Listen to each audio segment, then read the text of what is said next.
name is Traci Bliss. I'm an emerita professor of education.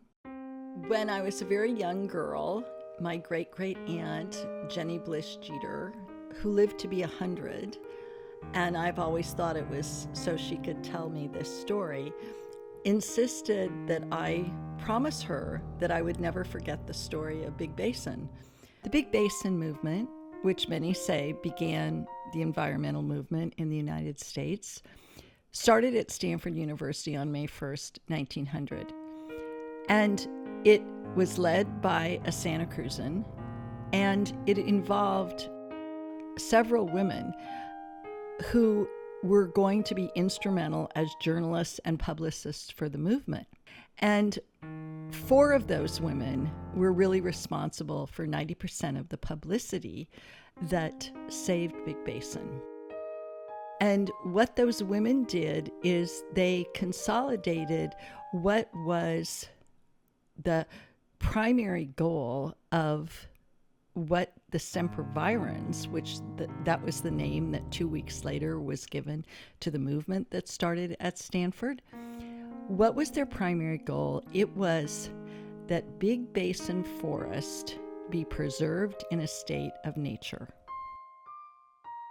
What made Big Basin so unique? Why did these activists who had come together for the first time from all walks of life, what was it about Big Basin? Well, it was the only really large area of old-growth redwoods that none of it had ever been logged. And one huge misconception that early pioneers and preservationists had was that Big Basin and some of the areas around it was, in fact, this pristine wilderness, that it was untouched, and that meant uninhabited. That is a complete fallacy. For thousands of years, the Chitoni tribes had cultivated the land in this wonderfully reciprocal relationship. When the Chitoni were removed from Big Basin and taken to the local missions, this did give the impression that this was a pristine wilderness. But in fact, that it had been cultivated for thousands of years. Josephine McCracken, I have found to be especially interesting, and the house that she lived in is just a mile away from where I live in Santa Cruz. Josephine was writing articles, as were 3 other women, for all the local papers, all the magazines and periodicals, and this group of 4 women produced 90% of all the publicity that saved Big Basin. And Josephine was one of those. And she discovers that the state bureaucrats in charge of the park have turned a completely blind eye to the fact that people are stealing redwoods from the park. For the rebuilding of San Francisco after the earthquake, the price of redwood has skyrocketed, and everybody now is involved in trying to buy redwoods and make them available for rebuilding. So trees are literally being stolen under the guise that they have died, that these are dead trees, that they're hurt, when nothing could have been further from the truth. So Josephine, she's now super empowered. She's using her own name all the time as a journalist. She reconvenes the original group of Sempervirens who'd kind of gone their separate ways. She reconvenes them at Stanford University, and they are determined to get the state to stop this corruption. And it was called the Rape of the Redwoods, and that was how it was written in the papers. My name is Josephine Clifford McCracken. Some people say the story that brought me from my birthplace to this place is romantic and remarkable. Perhaps. But it was filled with struggle and strife. Let me tell you a little bit of my story and you can decide. I was born in Germany in 1838. When I was 8, we emigrated to St. Louis, Missouri. My parents were in search of more intellectual stimulation than they had found back in Prussia. I was raised in St. Louis, and I graduated from girls' school there.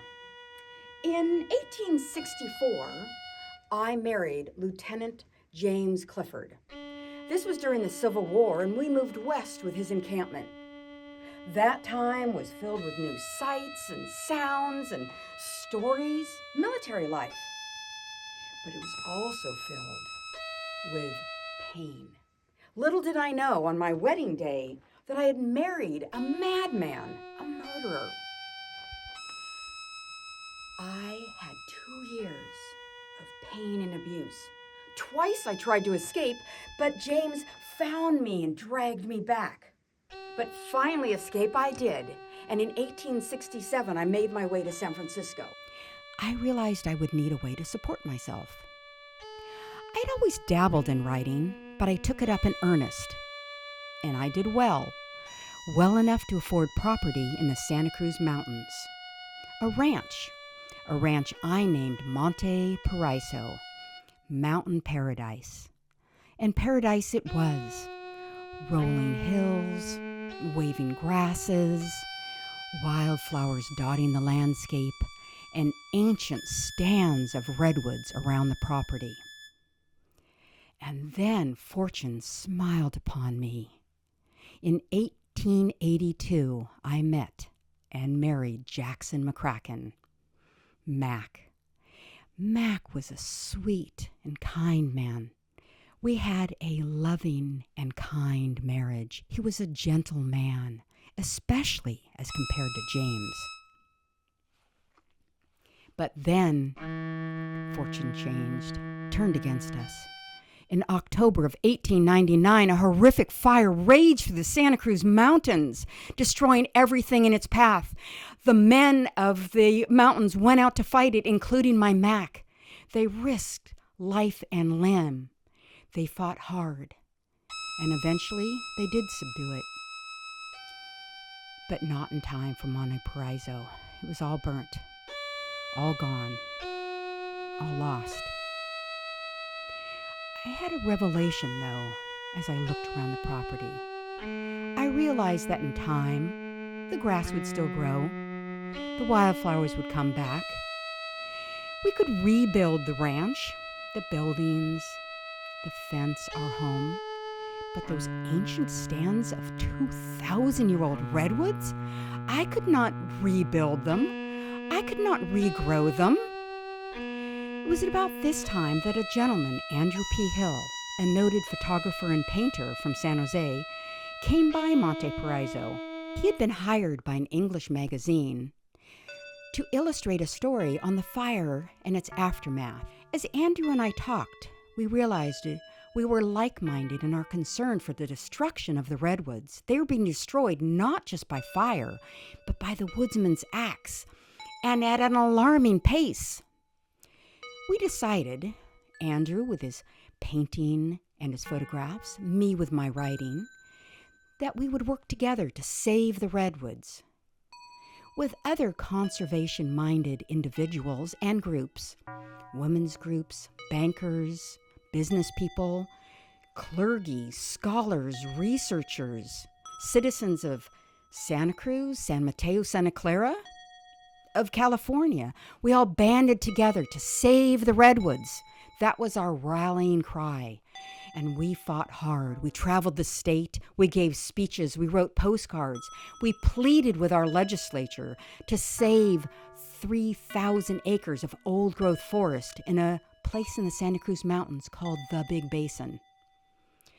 After several years of struggle and several failed bills, the governor finally did sign a bill creating the California Redwood Park, and it opened in 1902.